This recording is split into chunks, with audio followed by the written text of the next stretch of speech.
trying to figure out right now, because it's almost like the other side's rooting against nature at this point, and they don't even though it's their backyard. Yeah, they're getting off on like the river of death and everything, and it's just those can't be native seeds growing back, just like rooting against it. And I'm like, why would you do that in your backyard? Like, it's weird. It's a sickness, and so I'm trying to figure that out right now. And like, I just want to live in a more beautiful world and a more healthy world and a more vibrant, equitable environment too, So I'm just trying to do my little part in exploring those concepts. And the Klamath story to me is like one of those. I think it's probably the greatest environmental story of our time here. So no pressure. No.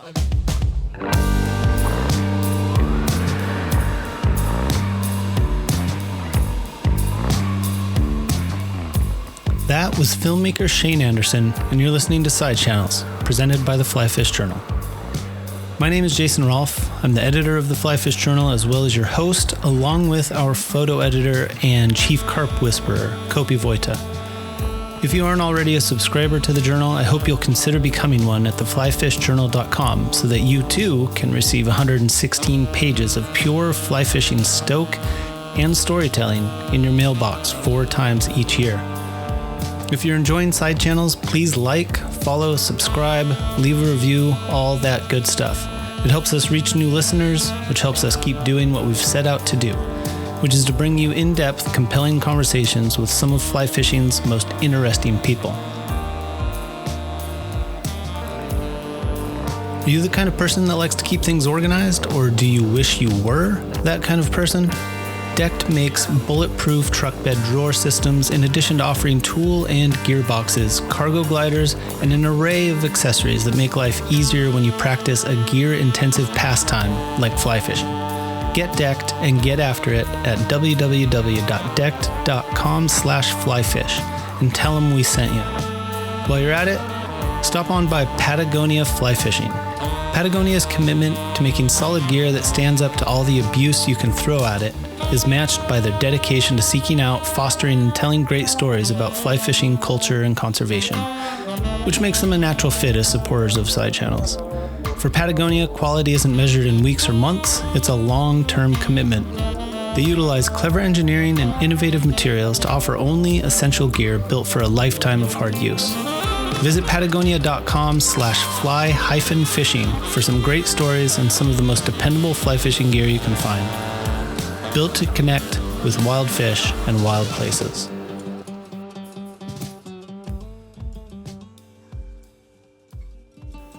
Today's guest is Shane Anderson, a former pro skier turned documentary filmmaker and, as of 2023, an Emmy winner. My introduction to Shane and his work was probably the same as a lot of other people's. I remember watching Wild Reverence for the first time at a brewery in Seattle, sometime I think in 2014. And I remember really being struck by the depth of feeling I found there. It was a film that opened my eyes to a lot of the issues surrounding steelhead in the Pacific Northwest, and especially the Olympic Peninsula at that time and previous to that time and since. It was also a film that I think raised the bar in a lot of ways for what a fly fishing film could be, and probably even more importantly, what a fly fishing film could do and accomplish. Since Wild Reverence, Shane has directed and produced a number of films. There are definitely too many to list here. Several of them have aired on PBS, reaching millions of viewers, and he's also won numerous awards along the way, including, as I mentioned, a Northwest Emmy in 2023 for his film The Lost Salmon, which, you know, all of these films, I definitely encourage you to go find them, go watch them. I think most of them you can find online, someplace or another. As you'll hear in the episode, for the past few years, Shane and his team at Swiftwater Films have been documenting one of the largest river restoration projects in history, the removal of 4 hydroelectric dams on the Klamath River, where it flows through Northern California and Southern Oregon. The scope and scale of this project really can't be understated. When those dams went in the middle of the 20th century on the Klamath, they cut off access to more than 300 miles of habitat and spawning tributaries. And that was access for some of the greatest salmon and steelhead runs that we had on the west coast of the United States. This is the largest dam removal project in U.S. history. And Shane and his crew have been given, I think, nearly unlimited access to document the process. Since we actually chatted with Shane back in the spring, I do have just a couple of updates as far as, how the work has progressed since then. As of this episode, work on the project on these dam removals is actually about a month and a half ahead of schedule. The river is currently diverted around all 4 of the dams that are being removed. And when the last of Iron Gate Dam comes out at the end of August 2024, so a little over a month from now, the river will be returned to its natural, unimpeded channel for the first time since the 1970s. The removal itself has been a monumental undertaking, but so has Shane's work documenting the project. If you feel inspired, and I hope you do, to support the documentary, go to theredfordcenter.org and search for Undamming Klamath. And there you can make a tax-deductible donation to help Shane bring the project to completion. We'll also include a link in the description to theredfordcenter.org so that you can find that easily. As anyone familiar with making a film knows, some of the heaviest lifting comes in the editing room once the cameras have been put away. So even though the dam removal is nearing completion, Shane's got a lot more work to do, and any support that he can get to finish things up will be a huge help. Shane is a true auteur. I think his vision of the natural world and what we can do to save it is heartening. It makes me feel a little bit more optimistic. And I had a great time talking with him. I hope you enjoy the conversation as much as I did. Let's do the show. It's got to be somewhat overwhelming, like the whole entire scope of like your Klamath project, like, and maybe not to you, but like from an outside perspective, like just the scale of it, Yeah. And I suppose when I accepted the challenge, it wasn't supposed to be this long.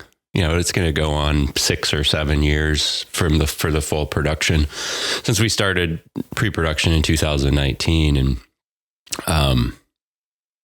I think the most challenging part for me is accepting where I was as a filmmaker in 2020 versus the evolution of where I am now, and the footage that we've shot. Because it keeps getting better and better, and the footage gets better, and our relationship with characters get better, and our understanding of everything gets better. So, just being accepting of that and almost treating it like archive. Yeah. Because the whole game of a filmmaker, for me at least, is constant evolution, and I feel like that's kind of an overall thread looking back at like my first work and everything over the years of the evolution, and being at peace with where I'm at the beginning of these projects. Yeah. And not being too harsh on. That's a cool way to look at it in terms of the evolution, and just obviously, like sometimes I'll go back and look through like Lightroom catalogs of stuff that like I've never touched in terms of, it coming off a drive or whatnot, but it's like I never like delete photos just because I don't think I'm ever going to use it. And so sometimes it's like, you're looking back at what you've done, even if it's a horrible still frame of something that is completely forgettable, I still feel like it's worth it to me to like save that and occasionally like revisit it, even if it's for no good reasons at all. But like, do you ever find yourself like at this point, like watching some of your very first like films and just trying to like maybe gain, like learn something or see something at this point where you are versus when you made it? Yeah, I mean, I've always been driven by story first. I feel like story is king and everything else, because I didn't come from a technical photography background. I got a video, or I got a digital camera and I taught myself how to shoot for Wild Reverence because I couldn't afford to bring anyone else on to do it, and I had to do it all myself. But so I look back at the old work and I feel like the stories hold up. The cinematography's evolved, the equipment's evolved, my understanding of production has evolved, being able to interview people has evolved, the whole thing has evolved. Mm-hmm. But from the very beginning, I had some pretty good mentors that taught me about story structure and looked at, even looking back at Wild Reverence, we still followed a hero's journey and a 3-act structure and stuff. So I'm still proud of following that stuff as the cinematography and the team collaborations and everything else has evolved more professionally to hit that level that we have to be at now. Who were some of those mentors for you that, you just mentioned, that kind of helped you when you were starting out?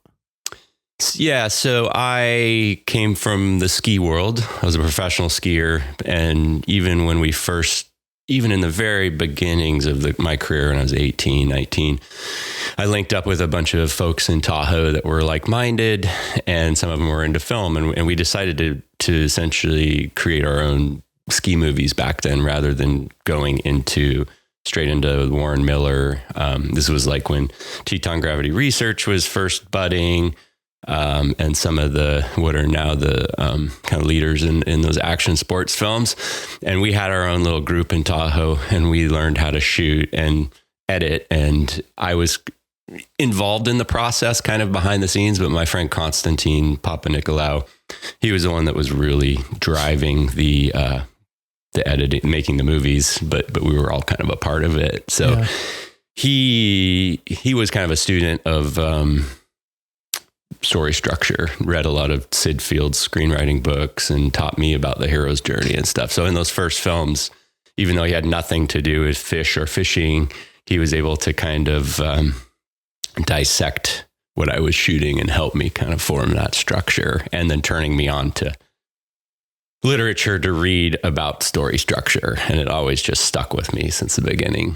And this was when you're making snow films. This was those were more, I guess, just ski porn type act. But we did try to follow we did try to do things different. We did a movie called Chapter 3 in 1999 that had a really unique structure. But in that time from 1999 to 2011, when I started Wild Reverence, him and I were both living in Los Angeles and kind of dabbling in the film industry. And we did a short film that won.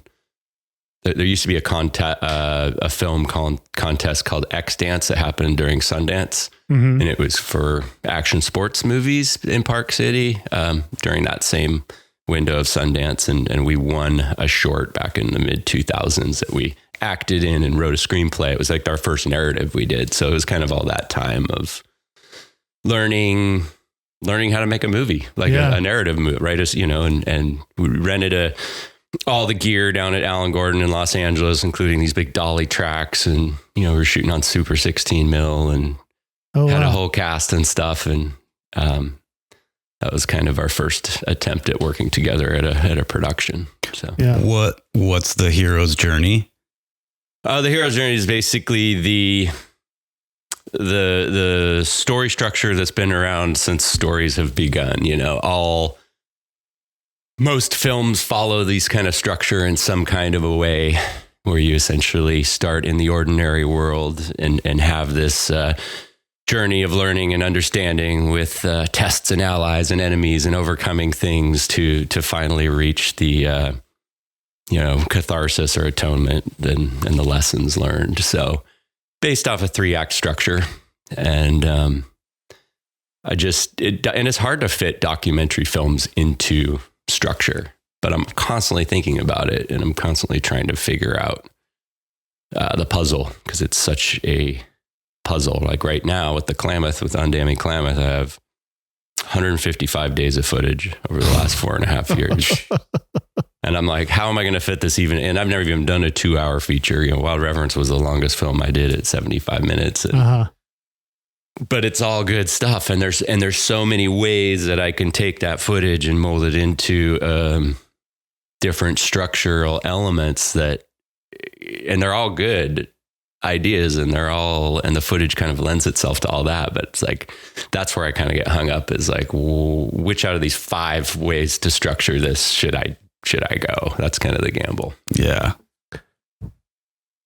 So that was, you said 155 days of footage over 4 years. We started shooting June of 2020. So up till now, about 150, and like that might double. Like, right? I mean, I don't know. Like, I guess I don't know, you know, your schedule and plans for the future, but I feel like that could double. It's about 200 terabytes sitting over there next to my computer. Oh God. Well, tell us like how, you know, let's go back to kind of the beginning of this project, the Klamath project. Like, tell us how you got into it, got started with it. I mean, I know you've been, you know, over the last decade or so, you've done a lot of work down there in Northern California. You've worked with the tribes down there a lot. But you know, this sort of specific project that you're on right now, tell us how that kind of got started. Yeah, you bet. So the Klamath and the Trinity and that whole basin has been a really important part of my life, because when I was living in California, my ski career ended. I broke my back at the X Games in 2000. Fly fishing became my therapy, and it became my new passion in life. You know, I couldn't really ski the way I did anymore. And some friends of mine in Truckee took me up to the Trinity the first time in probably 2002, 2003 to fish for steelhead. And I just fell in love with it. And I'd grown up fishing for steelhead. My uncle, Kerry Berkheimer, used to take me on the rivers of Southwest Washington and trying to catch steelhead on muddler minnows and dry lines. And, but I'd lost that when I started skiing. Skiing became my obsession, and nothing else mattered at that point. So then to find fishing again and to find the steelhead again, and that all happened up in the Klamath and the Trinity. So every year I would go up for several weeks with a group of friends and camp. And that's what I would look forward to all year long when I was living in LA and grinding down there and trying to figure out what I was going to do with my life. You know, I was kind of in this rut for a number of years, just really struggling to get traction down in Los Angeles. And I was always interested in film and the entertainment industry and all that. And I fell in love with the area so much. That's why I moved back in about 2009 to go back to school at Humboldt State to study fisheries biology, because I just wanted to live with salmon and steelhead in the Klamath Mountains and Trinity. So during that whole time, I'd seen the bumper stickers everywhere of Undam the Klamath. I remembered the protests. I remembered the whole campaign, the art, all that.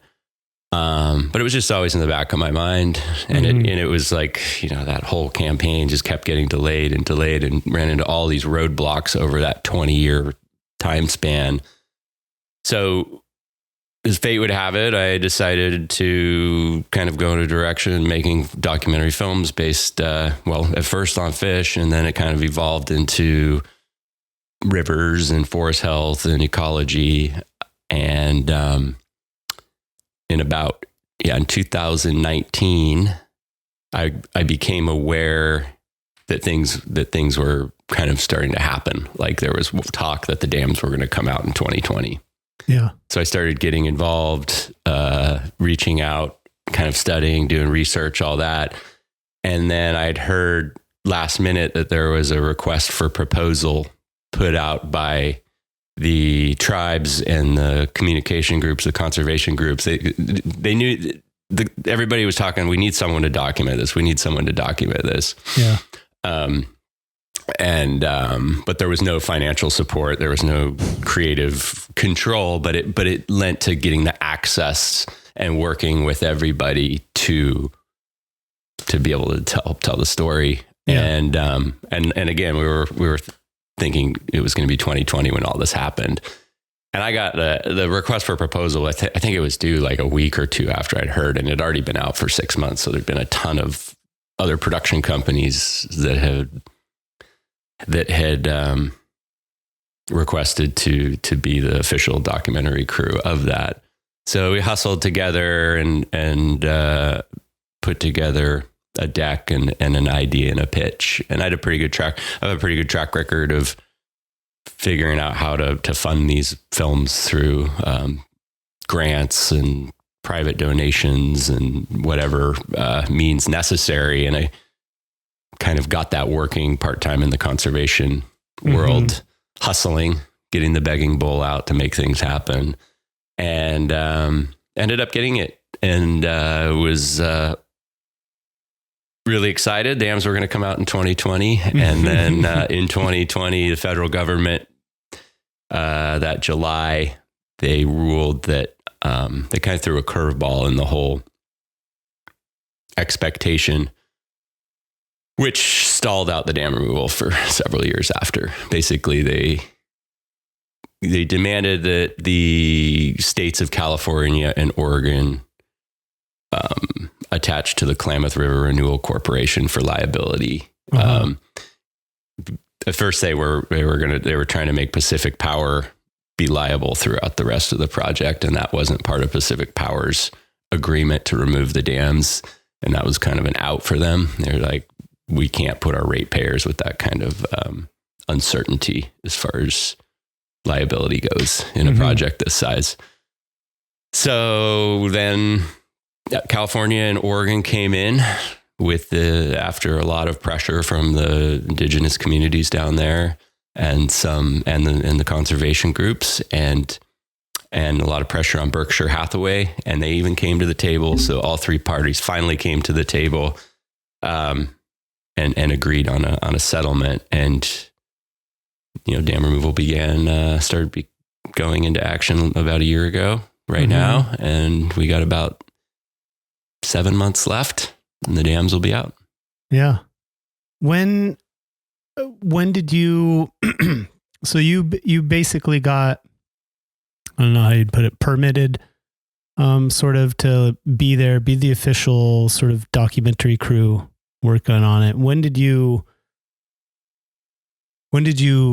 first start capturing footage? Like back in 2020, 2021? Yeah. Yeah. Our first shoot was up in Klamath Falls. It looked like another water war was going to break out. There was this massive drought in Oregon and California, and the farmers up there threw this big rally called the Fed Up and Shut Down Rally. And it was just like walking into a set of central casting of small town America with like this tractor rally convoy that went like 30 miles. And that was our first kind of jump into it and to kind of hear that side of the story. And even though the irrigation project isn't tied to the dams, it's above the dams, and this is something that confuses a lot of the mainstream public. They're like, how can you take dams out in California right now? They depend on the food and the drought and drinking water, but those dams don't provide any of that, right?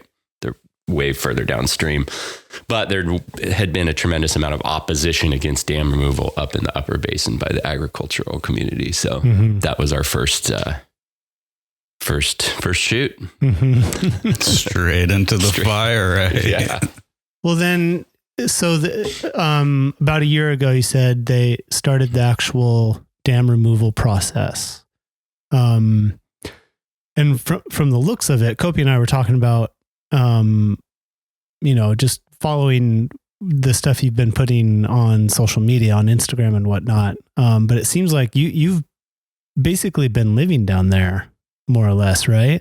Do you guys just have, do you and the crew just have kind of like a home base set up? Like what has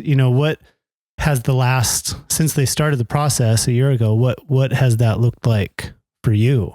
I did 25 trips from Washington last year, back and forth. God. And some of those and that's just 1 year. So following this project and kind of splitting time back and forth between Ashland and North Coast of California and here, it's been a lot. And I think that's kind of what's taken the most toll is the uncertainty of whether you have to pack up and jump in the car on like a moment's notice, which has happened a few times, because construction schedules are changing all the time and things are popping up down there all the time. So you just got to be ready to load up and bail. But yeah, spending at least a couple weeks a month down there shooting. And then I have some local crew down there as well that fills in when I can't do it. And my other crew's down in San Francisco. So we all kind of converge. Yeah. As needed kind of around the, like, are you converging around like kind of some of the bigger moments when they're actually like, you know, blowing up a portion of a dam, or you're getting to see a tributary sort of come back into shape, or is it a little bit of everything? There's a little bit of everything. I mean, last year, you go into these with the construction schedule, and like I said, it always changes. And Copco 2, the smallest dam, was planned to be removed in September. And 1 week, all of a sudden, they decided it was time in June.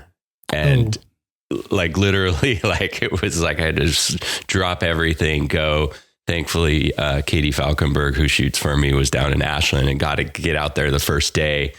And then I got there the second day, and it was surreal because nobody really knew it was just happening, and it wasn't really like on the radar of anybody at the time. Yeah. So I was literally like the only one sitting on this ridge watching the first Klamath Dam come down. There's no cameras, no press, no one around, no one knew it was happening, and it was a really it was a beautiful moment for me because I'm just kind of like was able to kind of just be at peace and watching this like the piece of history beginning and capturing it, but also surreal at the same time because I'd always expected, like fanfare. And a ribbon cutting. Something, it was just like, so better press record and back that stuff up.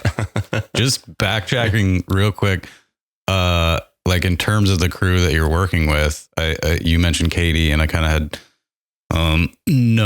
just kind of seen stuff on the internet that she was kind of working with you, and then Jason Hartwick as well. Yeah, right? Jay's been working with me since River's Last Chance, and he's been doing a lot of photography, and he's helping run the whole time lapse program, which is a huge undertaking. We got 6 long-term time lapses running taking pictures every 15 minutes. And that's like a year and a half per camera. And the amount of technical and stress involved with that is mind boggling because we've had the computers go down and all this kind of stuff. And these are in remote locations where we don't have service. So we can't check them remote, through Wi-Fi or cell service. Like cross your fingers. Yeah. So he's been a champion on that too. So cool. And then I imagine at times it's like you said, like a bigger crew, and you had folks in San Francisco, I don't know if you want to necessarily list off everybody, but how is it been pretty natural in terms of you kind of connecting with, these folks and just through whatever in terms of you guys being able to find each other and work together? Yeah, we got a great team, and we've been working together pretty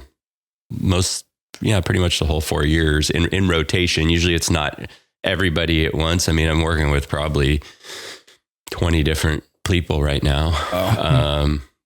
Which is a long way to evolve from just, the first 5 years where it was just me doing literally everything. Mm-hmm. And that's been a whole new set of opportunities and challenges to learn how to manage people. Like I never, manage a team, actually be a director, actually direct the symphony, not feel the need to jump on the camera and give away, figure out people's strengths and weaknesses and put that together. That's been my biggest learning lesson in this project is how to collaborate better and, make a masterpiece with everybody's skills.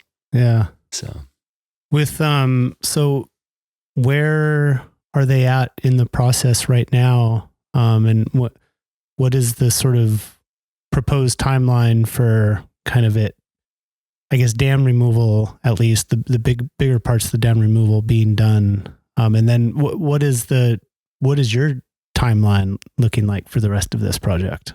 Yeah, well, we just got done with Drawdown, which that's where my biggest anxiety, that approach to Drawdown was what I was losing sleep on for 4 years, you know. Mm-hmm. So we got that behind, because those were the moments that they blasted the plugs out of the bottom of the dams and water shot and the reservoirs drained, and they've done that for the 4 dams. Is that correct? So Iron Gate Dam at the bottom, it has about a 700-foot tunnel with a gate, so they didn't need to blast it. There was a diversion tunnel. They removed Copco last year. Mm-hmm. The Copco 1 explosion was kind of the big catharsis that we were building up to, and then they had 2 blasts up at the upper dam, JC Boyle. So that was January, and that was an incredibly intense month, and it was like every week it was a different big shoot to plan and dam to plan, and hoping everything went right with the construction. And that's when things could have, if there was a time for things to really go wrong, it would have been during Drawdown. Yeah. Because it's one thing to remove 1 dam.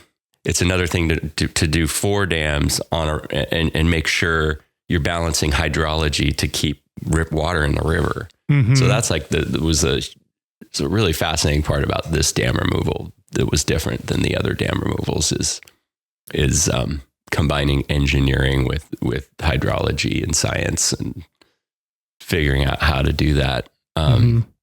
So Drawdown was successful. I mean, it got a little ugly in February, dissolved oxygen levels tanked, and we all knew that was coming.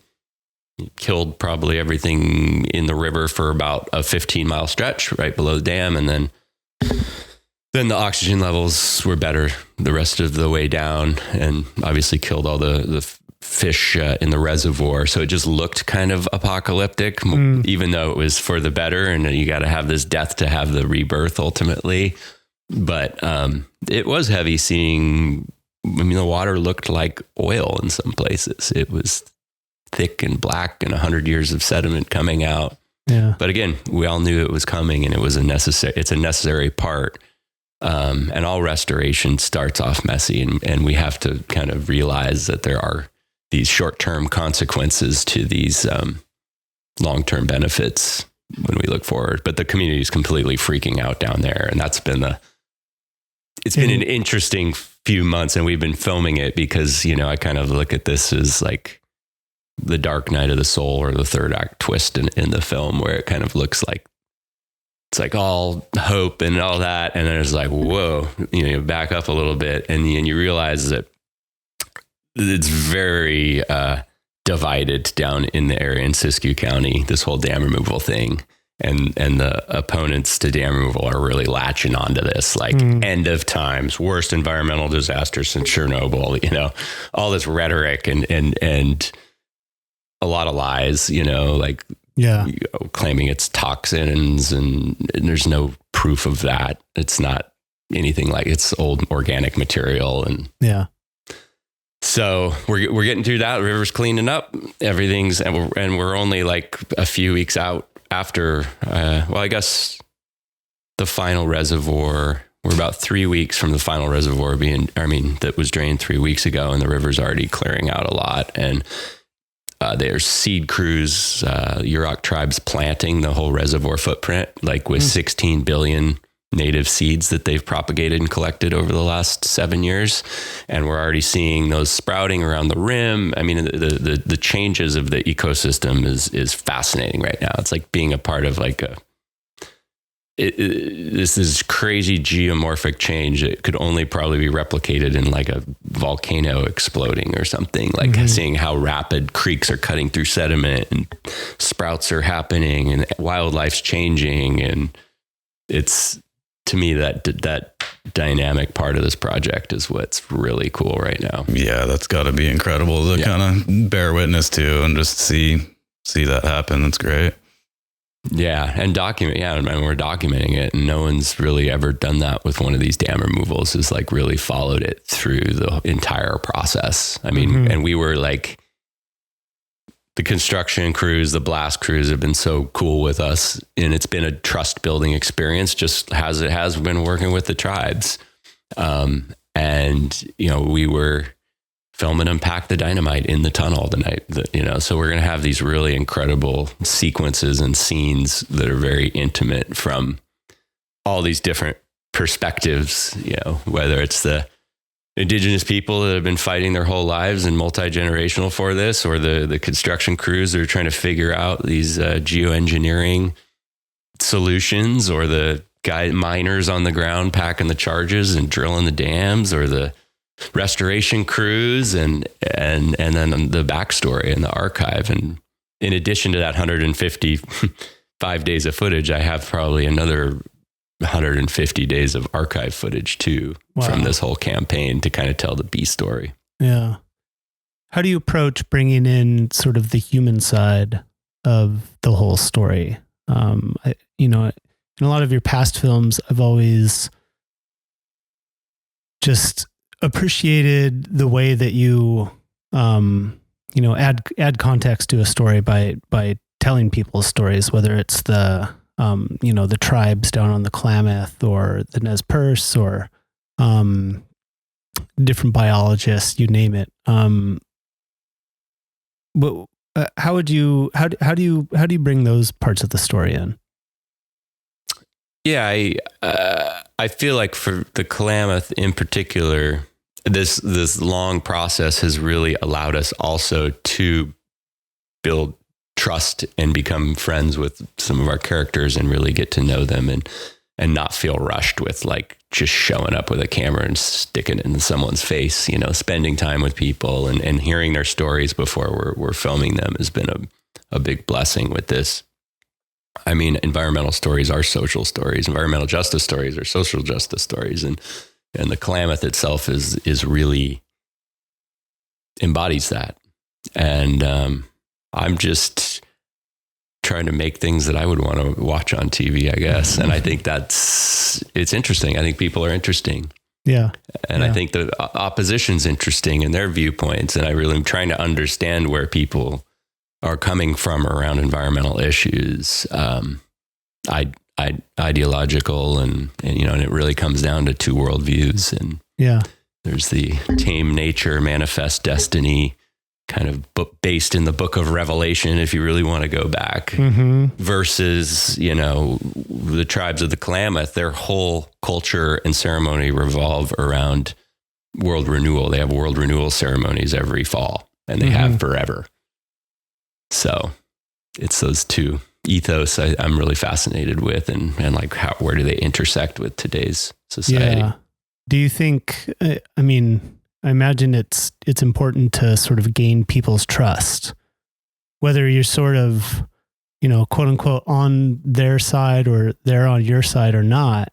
You know, I mean, especially if it's somebody whose view on the matter is maybe, different from yours, but you know, how do you approach that? Just gaining people's trust and showing them that, you know, you're not gonna twist their words. You're not gonna take them for granted, whatever it is.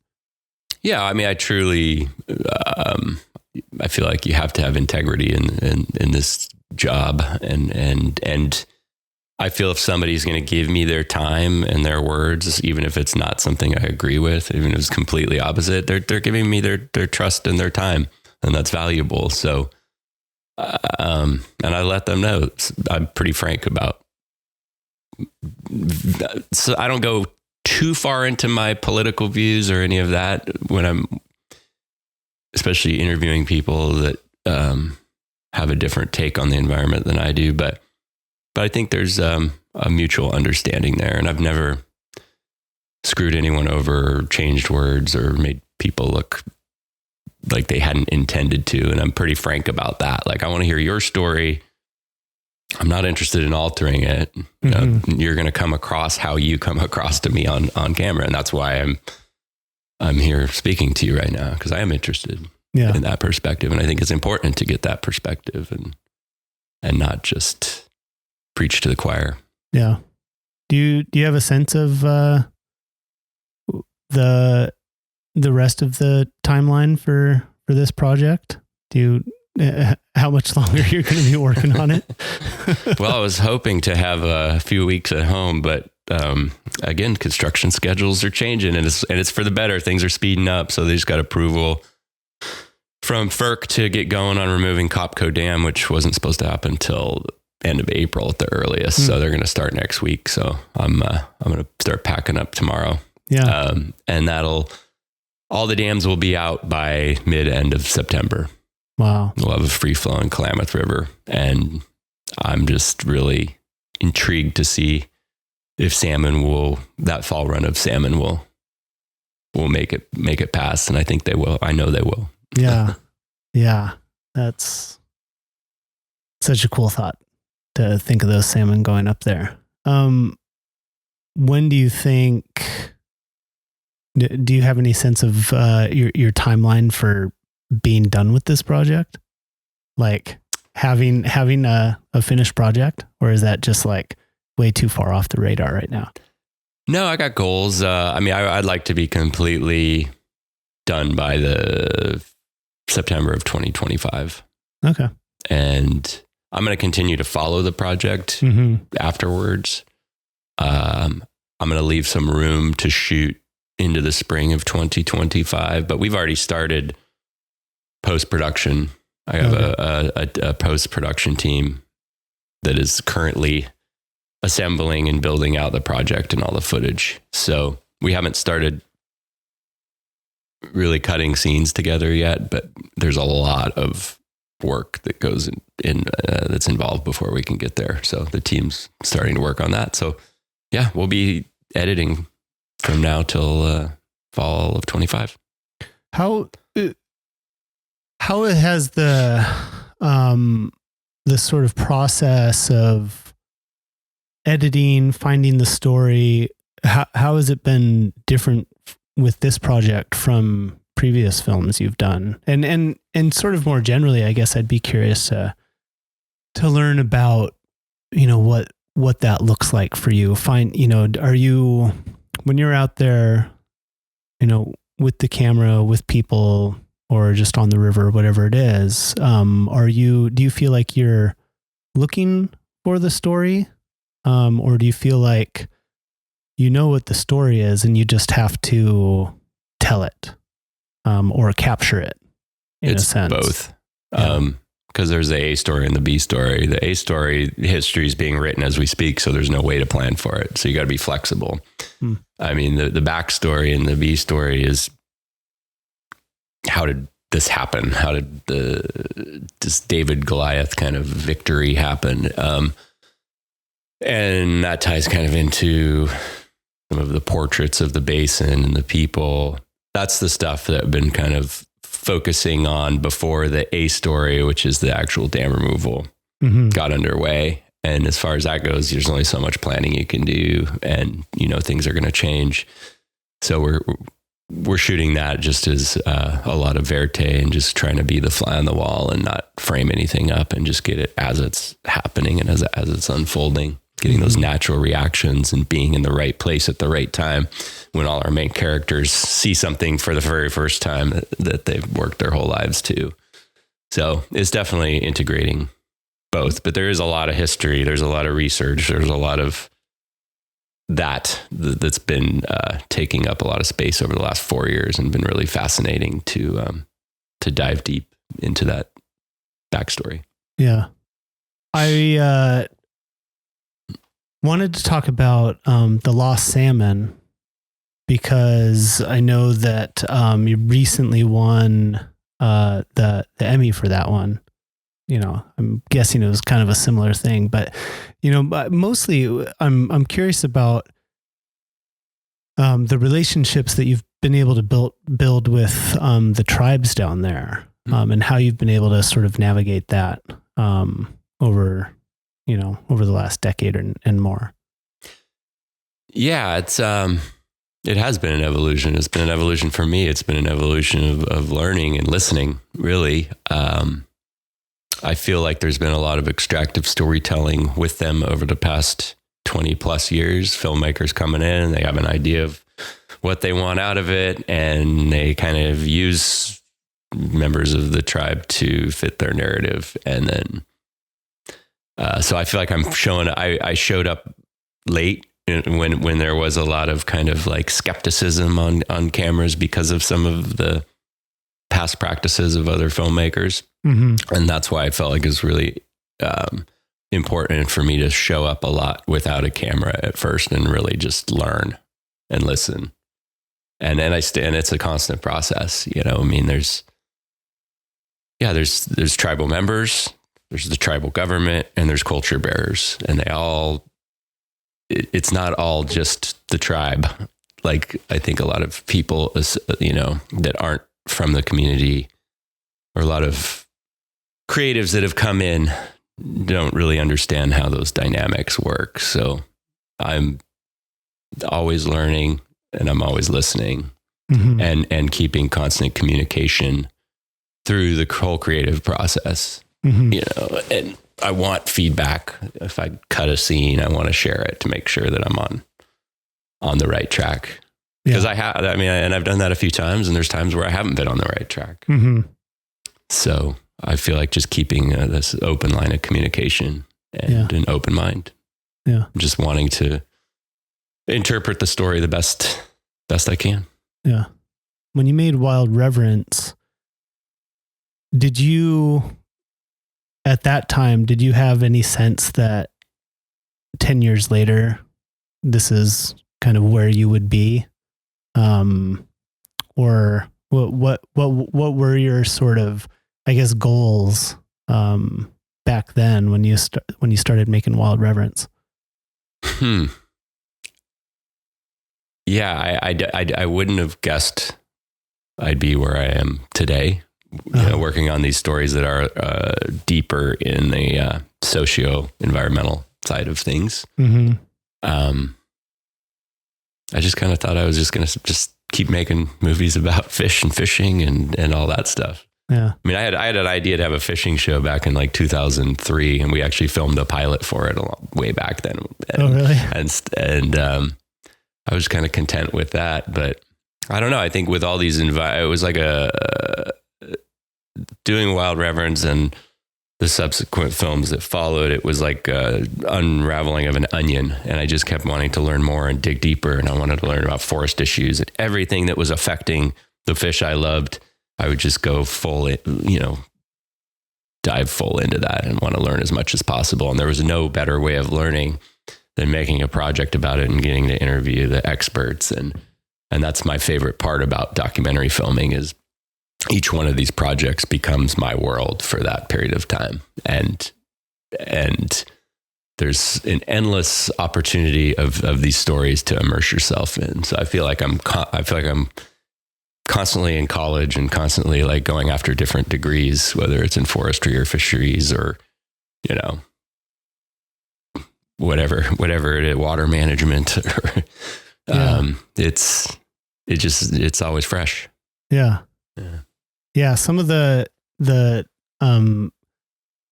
footage with the different biologists and the geneticists that you talked to in, the Lost Salmon or Last Salmon? The Lost Salmon. Lost Salmon. Yeah. I thought was really interesting, really great. And kind of seeing things from their perspective. And you do such a good job, I think, in all of your films of, both sort of doing justice to the science of things and the scientific side of things, but also kind of laying things out in a way that the layperson can really sort of grasp and hold on to. Yeah. I think just, seeing those stories and hearing those voices, I guess, was one thing that I really, really liked in that movie, but among many other things. But I guess, another thing, you talked about how, or you talk about, you sort of started steering away from just fishing.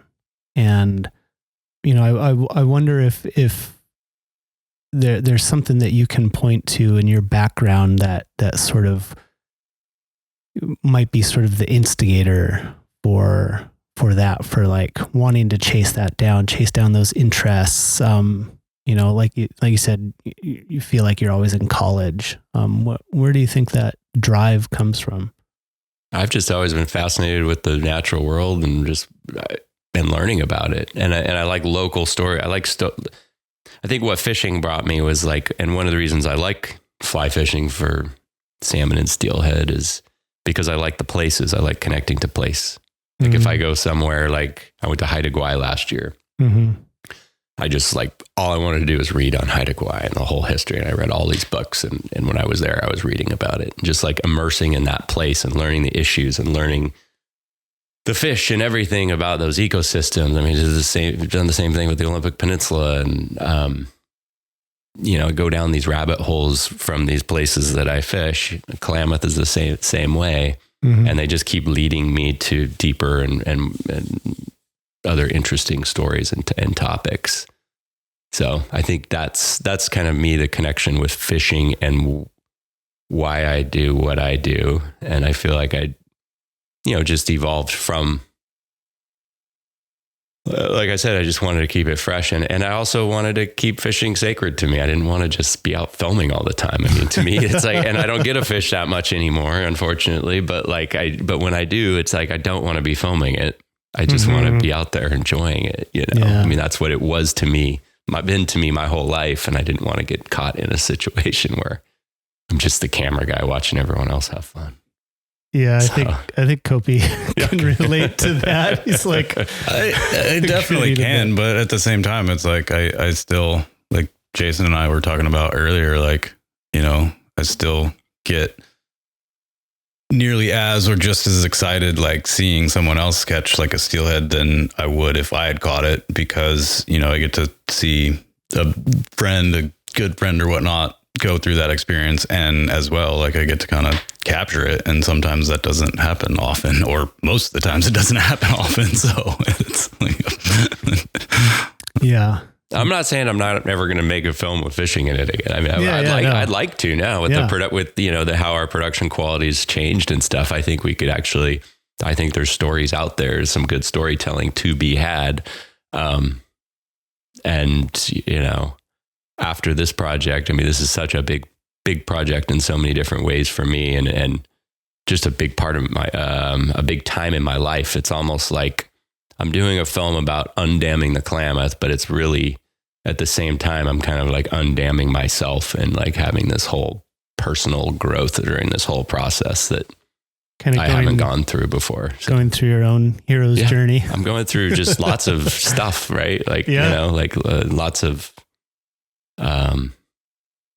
growth and as a filmmaker, just as a person, and it's a life-changing experience. I mean, it must take such a incredible reservoir of patience, I guess, but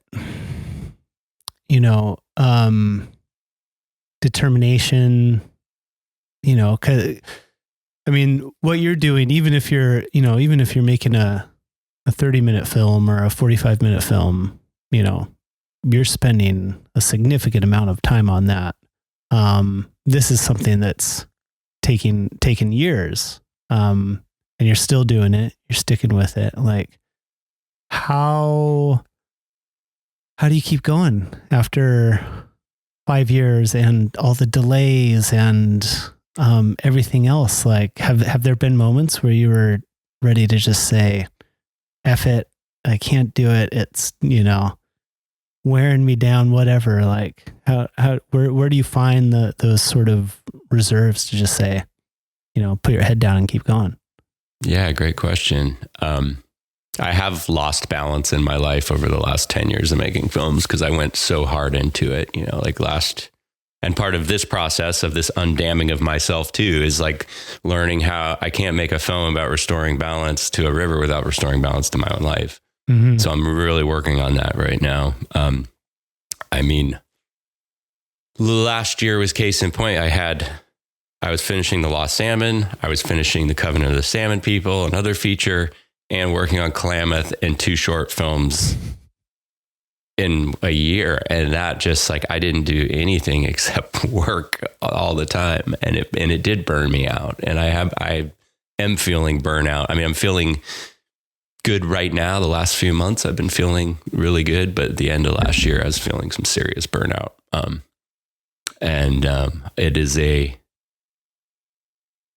It's important I find that balance.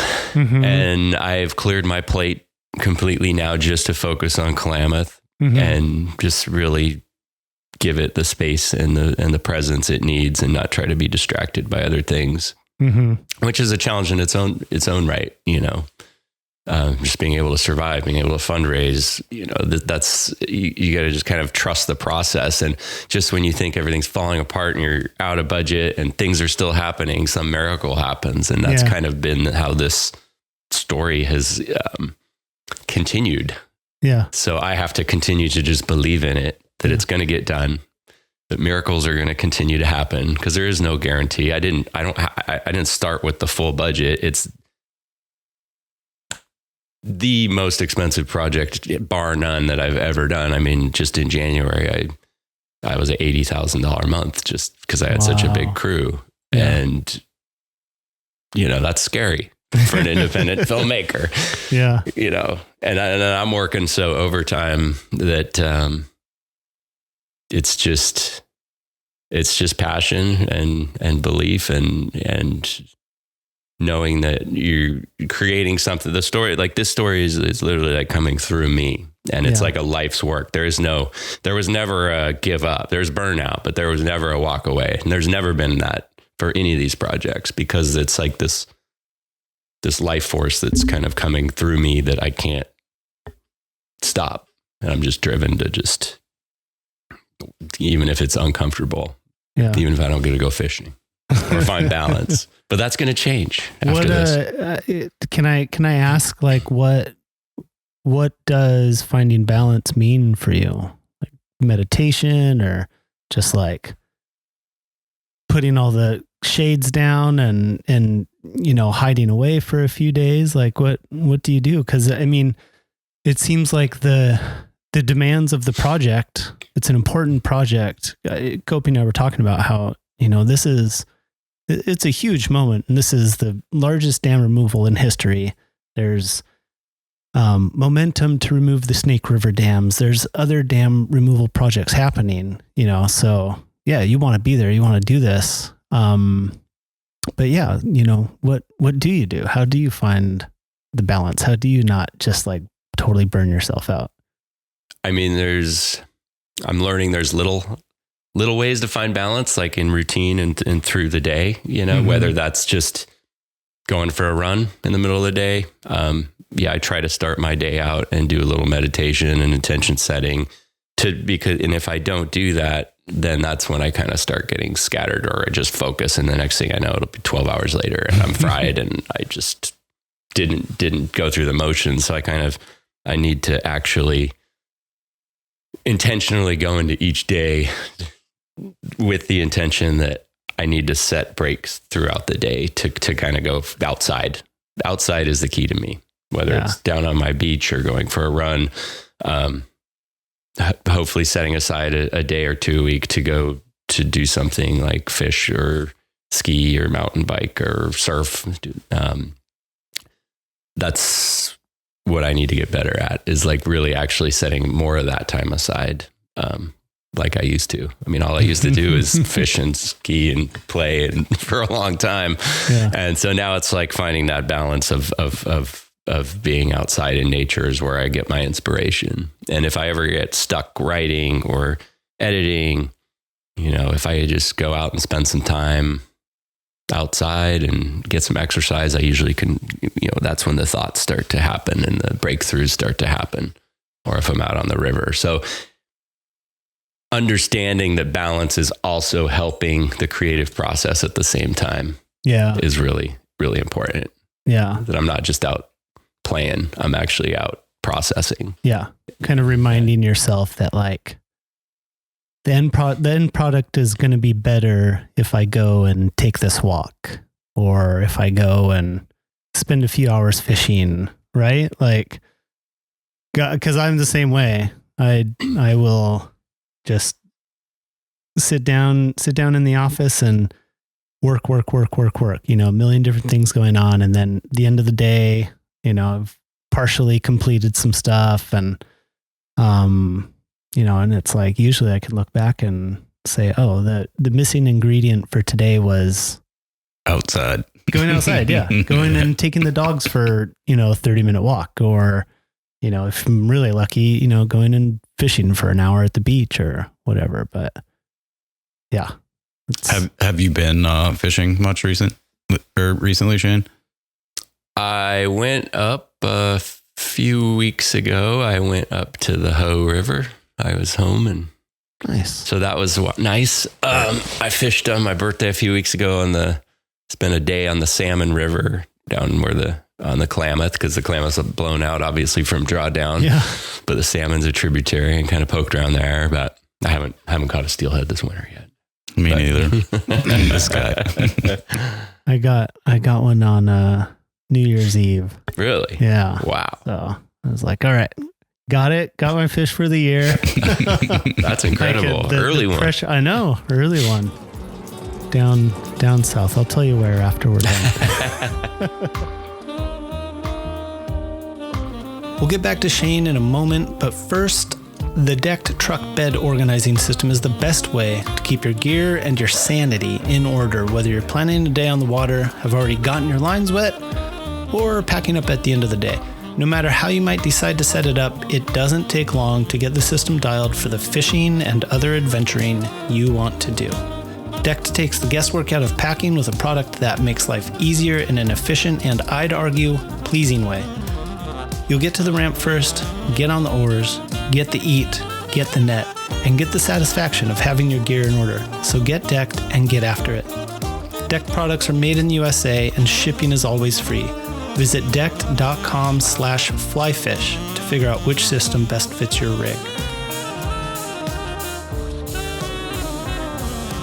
Well, going back to kind of you know, we've talked a little bit about the team that you've had around you for this project, but you know, you've also worked with and had support from a lot of different organizations, and I was wondering if you could talk a little bit about what it's meant to kind of collaborate with like American Rivers, Wild Steelhead Coalition, some of these different, you know, folks that you've worked with, you know, on films over the past several years.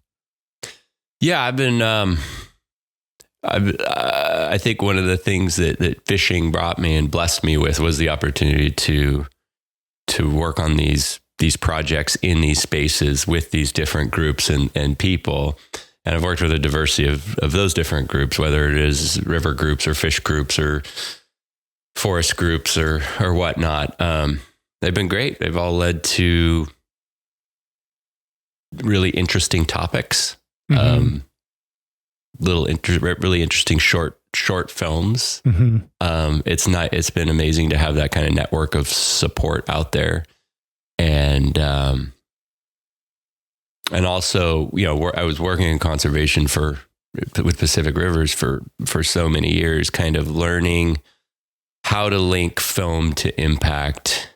And that's on my mind a lot, is like, how can film be a tool to actually drive change rather than just like education?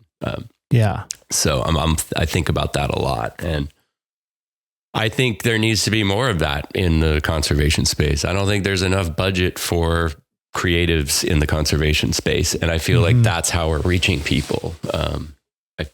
And I feel like a lot more foundations need to be supportive of the arts in the environment. Bottom line, I've seen more changes due to reaching people through film, photography, podcasts, whatever it is that actually makes people care enough to actually lend their voice to the action or their signature. or changing policy than anything else. Yet it seems to be the hardest thing to like find money for anyone I know in this space. Yeah. So I would love to see more representation and more people in the creative space engaged in the environmental sector to drive that change in policy. What is it that you think? Because I think that impact versus education idea is really, I think there's a lot there. I think it's really important. I was at the Banff Mountain Film Festival the last couple of nights here in Olympia, and saw quite, there was a lot of really great projects, really great films part of the festival. But I saw a few that I think would kind of sit more in that category of it's educational, but what kind of impact is it having on whatever the issue is, whether it's a conservation issue or a diversity and inclusion in outdoor spaces issue, whatever it is. What's the secret? How do you have an impact with a film? Yeah, I'll go back to, Wild Reverence. Because that was like let's figure it out. There was no playbook. And, we... In the sense of no playbook for you, right? Like, I'm figuring this out. I don't even know if there was a word called impact campaign then. Like, I just remember like, that's when, I connected with the Steelhead Coalition and we got a small grant from Patagonia and we just planned our own tour, and Rich Sims made up these little cards, and we just were like, okay, we need to like get the people in the seats to the people at the commission meetings to change this law about killing wild steelhead on the Olympic Peninsula. Mm-hmm. It was attainable. It didn't seem like, it wasn't like solving climate change or something. I think that's kind of also loses people when your mission or your impact is so big. It's like, well, what am I going to do? But like drilling down on like really specific things makes the goal much more achievable. Mm-hmm. So it was like, let's take the film around the West. We'll take these postcards. We'll pass them out to the whole crowd. We'll collect them, and then we'll go deliver them to the fishing games, one of their meetings as we testify. And it definitely got their attention, and people definitely got it. We did change.org. We did everything, driven at this one policy change. And I feel like that's what film can do. Nez Perce is doing it with the Covenant of the Salmon people right now and the snake. And talked to them the other day, and they were just saying how important that project has been this year in helping tell their story to people that didn't know it, in regards to like why it's important to remove the Snake River dams, as far as like the effect on one of the richest cultures in America. Right. And now, instead of having to like try to explain that to people that don't understand, they're like, here, we got this film. Why don't you come watch it with us? And it's been, the films, when you're in a public space, it really just opens the door for a bigger conversation. It primes the audience. And then that's in that post-film Q&A or talk. That's really where you build your supporters and the people that can therefore lend their voice to the policy changes, be it that a fishing game meeting or a congressional issue like the snake dams. Yeah. In the case of Wild Reverence, and then I guess in the case of others, did that come, the idea of like, okay, this is the goal, this is the impact I want to have. Did that come before you started making the film, or was it you made the film and then realized like, okay, now I have a tool and I can do this thing. I'm gonna sort of take this to the next step? It started with the idea for impact. Yeah. Yeah. It started when I was at HSU in fisheries, sitting in my, I lived in Trinidad, California. I had this cool little bungalow on the ocean, and there was a podcast, and Bill Herzog was on it. And he was talking about, it's called Northwest Wild Country. And he was talking about the collapse of the Olympic Peninsula steelhead and what it had meant. And that he was seeing all these people killing these giant steelhead. Mm. And I was like, I heard that and I was like, I got to do something. I can't let this happen. You know, like I want to make some art about this, or I want to do a film about this. And it was just this epiphany. And I dropped out of school and moved back up and then like just put everything I had into that and bought a camera, the whole nine, just stop hearing that. So yeah, the impact came first. Wow. Yeah. Cause I was also a few years earlier, I was really inspired at, I'd gone to mountain film in Telluride, Colorado in like 2010 or something. And I was so inspired by the films that I saw there. And it was a year like The Cove came out and all these films that like changed, you know, the environmental conversation on certain topics and like really made big policy changes. So that was kind of my catalyst inciting incident, was that film festival. And it was always in the back of my mind, like, how can I, use film as a tool about, to help something that I love and I'm passionate about. Yeah. And it was Steelhead.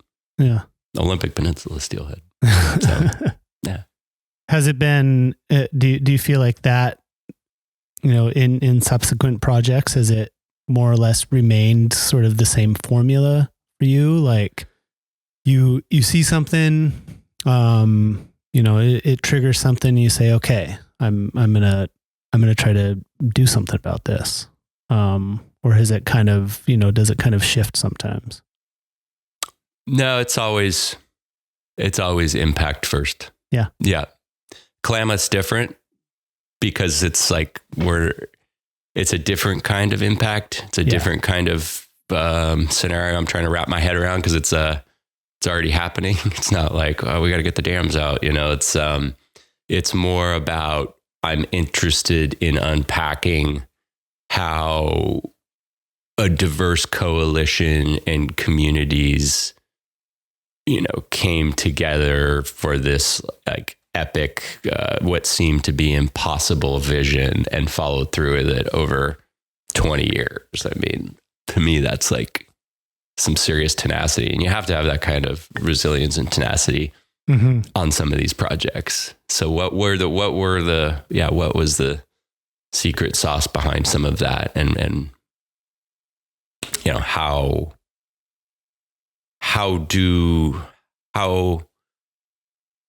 does our society move forward in a new restorative vision of the American West? And how can it not be so politicized? And that's what I'm kind of trying to figure out right now. Cause it's almost like the other side's rooting against nature at this point. And they don't even though it's their backyard. Yeah. They're getting off on like the river of death and everything. And it's just those can't be native seeds growing back, you know, like just like rooting against it. And I'm like, why would you do that in your backyard? Like, it's weird. It's a sickness. And so I'm trying to figure that out right now. And like, I just want to live in a more beautiful world and a more healthy world and a more vibrant, equitable environment too, you know? So I'm just trying to do my little part in exploring those concepts. And the Klamath story to me is like one of those.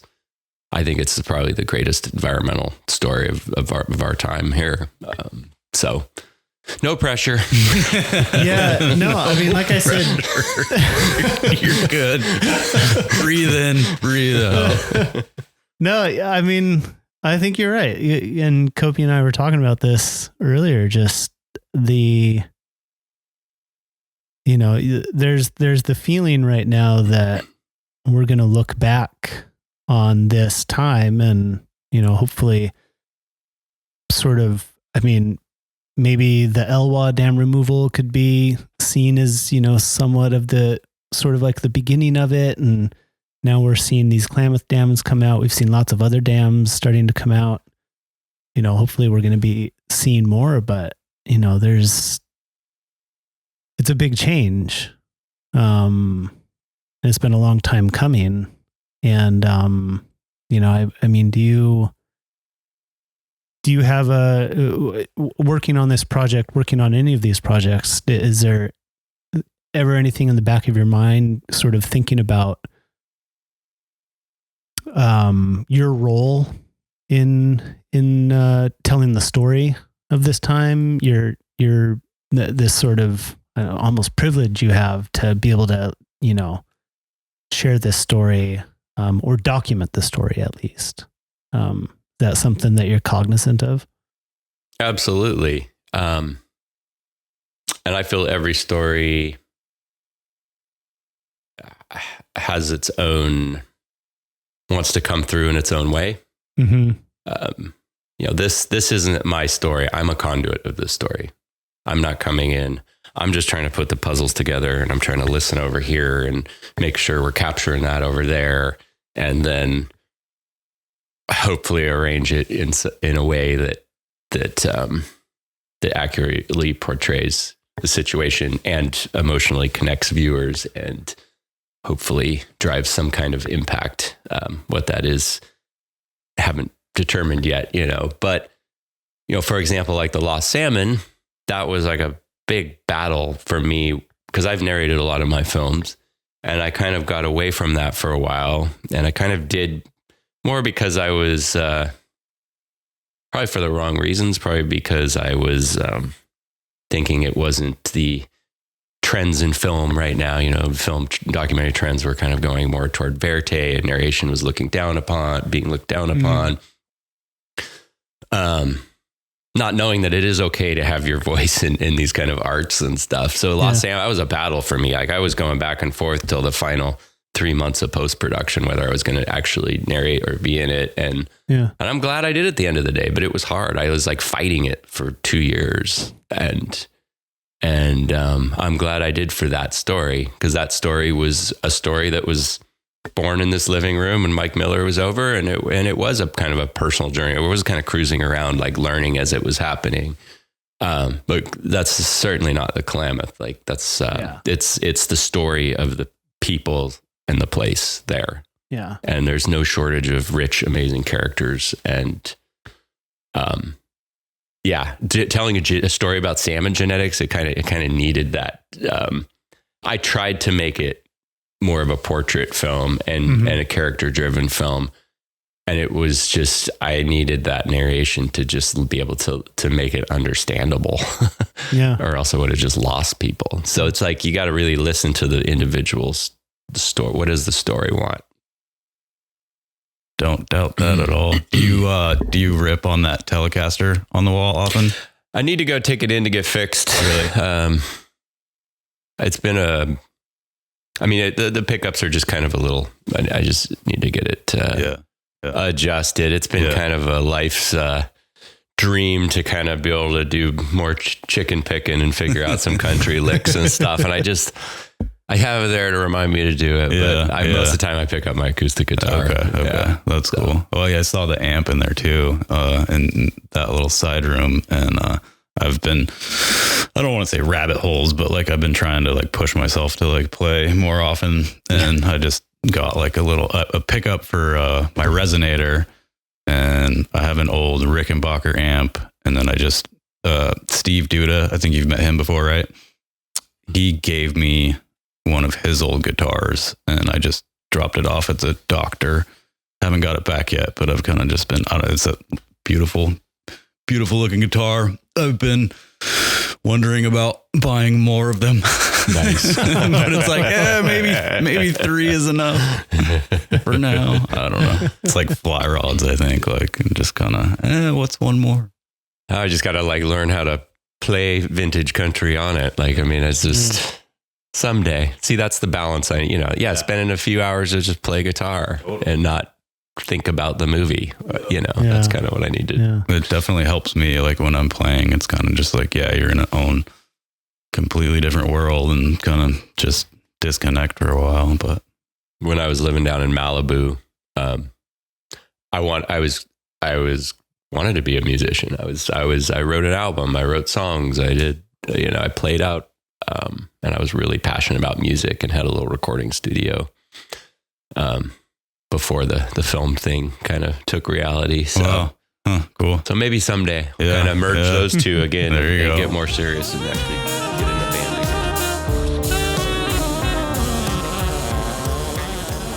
Thanks again for listening to Sidechannels, presented by the Flyfish Journal.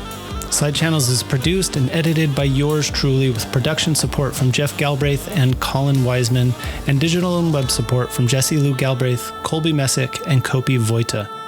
If you're enjoying Sidechannels, please subscribe wherever you get your podcasts, and don't forget to rate and review the show. It makes a big difference. It's been a real pleasure to hear from some folks lately, sending emails, sending messages on social media, telling us what they've been enjoying, and it means a lot. That's why we do it. We want to know that we're connecting with folks. So wherever you're listening, leave a review, help other people find the show. And of course, thanks to our sponsors, Decked. Get decked and get after it at decked.com/flyfish, and Patagonia, dependable gear built to connect with wild fish.